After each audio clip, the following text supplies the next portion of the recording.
బ్రహ్మ, Vishnu, మహేశ్వరులు NTR Prajasakti national party అధ్యక్షుడు మేడపాటి తాతారెడ్డిని మాట్లాడుతున్నాను.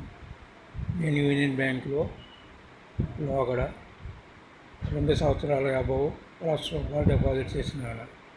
ఆ ₹1,00,000 మెచ్యూరిటీ టయానికి డేటు ప్రింట్ సర్వీస్గా పడకపోవడం వల్ల 4 రోజుల ముందు మెచ్యూరిటీ అయింది.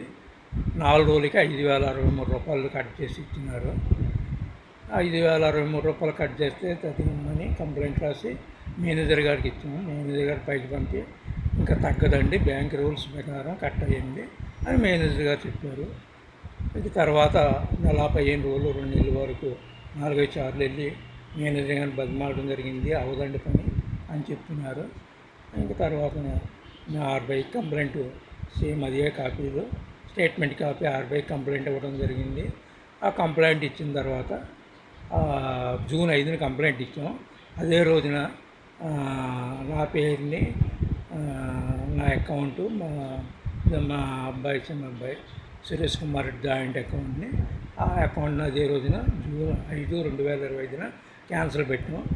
అందులో ఉన్న బ్యాలెన్స్ 2,000 పైసలతో సహా ట్రాన్స్ఫర్ అయిపోయి మా మిస్సెస్ అకౌంట్కి ట్రాన్స్ఫర్ అయిపోయినాయి. క్యాన్సిలేషన్ అయిపోయింది. 16వ తారీఖున ఆర్బీఐ నుంచి కేసు నెంబర్ అయింది. నెంబర్ అయ్యి మా మెయిల్కి వచ్చింది. 2025-26కి నెంబర్ అయ్యి వచ్చింది. వచ్చిన తర్వాత ఒక 2 రోజులకి మేనేజర్ గారు వాళ్ళ దగ్గరికి వీళ్ళ దగ్గరికి తిరగడం మొదలెట్టారు. ₹5,063 ఇచ్చేస్తానండి రెడ్డి గారు, మీరు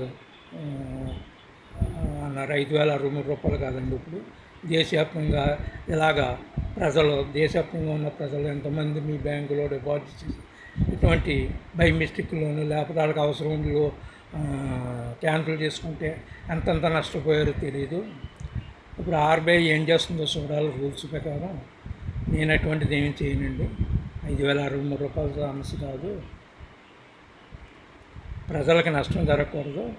ఇప్పుడు RBI union bank of India మీద ఎటువంటి యాక్షన్ తీసుకుంటుంది అనేది ఎదురు చూడాలి అని చెప్పాం. ఇప్పుడు మేనేజర్ గారు మొన్న 24వ తారీఖు జూన్ 2025ని మెయిల్కి పంపించారు. ₹5,063 ఇదివరకు క్లోజ్ అయిన అకౌంట్కి వేసినట్టు అమౌంట్ కంప్లైంట్ నెంబరు ఆర్బీఐకి ఇచ్చిన కంప్లైంట్ నెంబర్తో సహా నా మెయిల్కి మళ్ళీ పంపించారు మేనేజర్ గారు. 25వ తారీఖున మెయిల్కి వచ్చింది, 24ని వేసినట్టు. మరి క్లోజ్ చేసిన అకౌంట్ని మళ్ళీ వాళ్ళ చేతిలో ఉంది కదని అకౌంట్ ఓపెన్ చేసి ఆ అకౌంట్లో వేయటం మరి ఎంత సబబు? ఆ అకౌంట్ క్లోజ్ చేయకుండా రూల్స్ ప్రకారం అయితే, నాకు తెలిసిన ధర్మం ప్రకారం అయితే ఆ అకౌంట్కు ఓపెన్ చేయకోకుండా మేడపాటి తాతారెడ్డి నా పేరుని బ్యాంకు వారు ఒక డీడీ తీసి రిజిస్టర్ పోస్ట్లో నా అడ్రస్కి పంపించేస్తే అది అలా పంపించేసినట్టు ఆర్బీఐకి మెయిల్ పంపించి నాకు మెయిల్ పంపించిన సరిపోయేది. ఇది మానేసి క్లోజ్ చేసిన అకౌంట్ని ఓపెన్ చేసి అందులో ఎందుకు చేశారో నాకు తెలీదు. మా మేడం గారు బ్యాంకు మేనేజర్ గారు కూడా చాలా మంచివారు, మరి ఇలాగ ఎందుకు చేశారో నాకు తెలియదు. జై హింద్.